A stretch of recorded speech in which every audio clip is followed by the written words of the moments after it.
Hey guys, today me and my partner Jesus will be talking about global warming, climate, and the rock cycle later on throughout this video. Follow me as we go through the ecosystem of the Science Center. As we know, the ecosystem is filled with varieties of different plants and animals. Different plants and animals need different climates for them to be able to grow and survive. What does climate even mean? Climate is the characteristic atmospheric conditions that happen over a long period of time.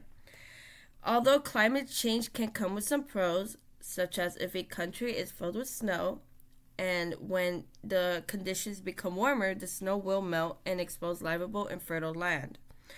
Glaciers melt, allowing more areas to be opened for exploration and for more tours. Of course, every pro, there's always a con. Although some countries gain from this climate changes, many other countries do not.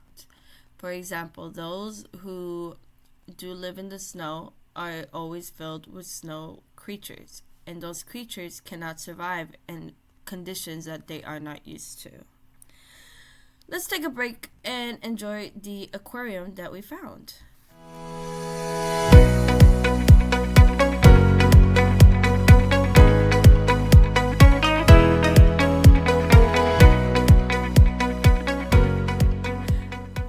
Okay, now follow me as we go through the global part of the Science Center.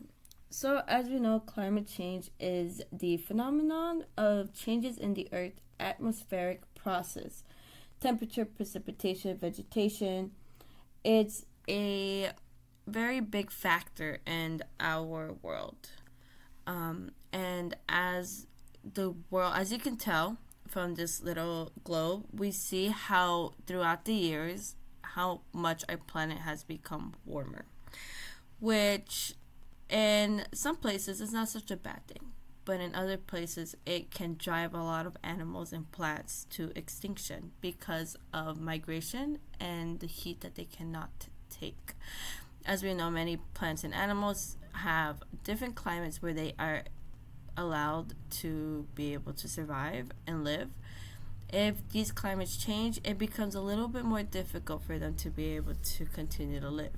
Although greenhouse gases are necessary, the Earth without it would be 33 degrees colder, and all surface water would be frozen. Little life would exist. But we humans have overextended that and made it become a problem for not just us but for everyone in the world. We've decided to create what we call pollution. We decided to create cars that give us pollution. These things are what actually creates that warmth in our Earth, and because of that, we are experiencing global warming and a lot of climate changes. For example, winters are not hotter than what they were before. The summers are even hotter than how they were before in different areas. And this changes to where many people have to adapt to these new changes and learn to live with these new changes. Break time! Let's look at these starfishes. I thought these were really cool, and they were low-key kind of weird to touch, but it was nice to take a little break from all and learn about starfishes. I will be ending my portion about climate change and global warming. Hope you guys enjoyed. I'm turning it over to my partner Jesus, who will be talking about the rock cycle now.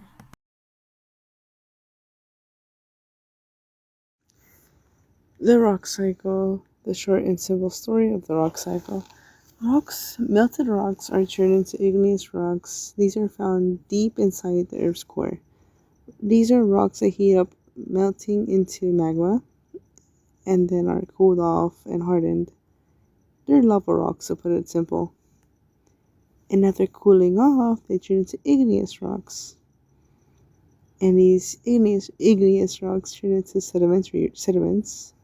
And nature breaks down a rock into tiny pieces, whether it's by wind, water, movement, anything really.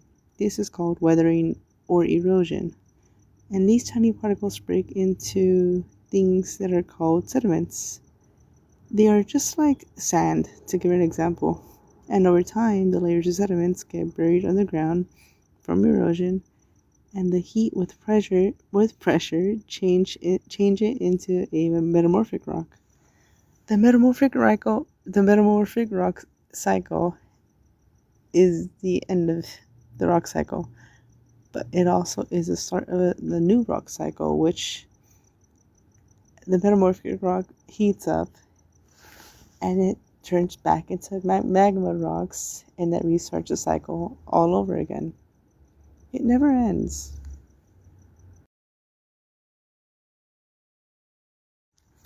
How we became LA in geology terms. Los Angeles formed mainly due to plate tectonics, not just the rock cycle. Around 300 million years ago, the Farallon plates was subducting beneath the Northern American plate, and as it sank, heat and pressure caused melting, which created magma that later cooled off into igneous rocks.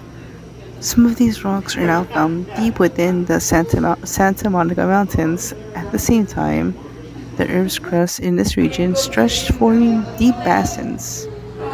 Over millions of years from erosion, and nearby highlands filled these basins with sediments. These layers were compressed into sedimentary rocks like sandstone. I want to say gravel, but no.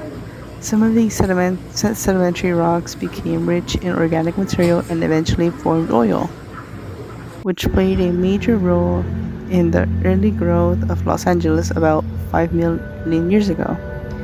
The region shifted from stretching to compression due to movement along faults like the San Andreas Fault. This compression pushed up the sedimentary layers, forming hills like mountain ranges. I want to say not valleys. I forgot, but the compression pushed up the sedimentary layers, forming hills and mountain ranges. It's my happy day, I want to sing it all the day. My best friends are always with me. We sing, we dance, we laugh, we are happy every day. Have fun with us, let's say happy, happy, happy.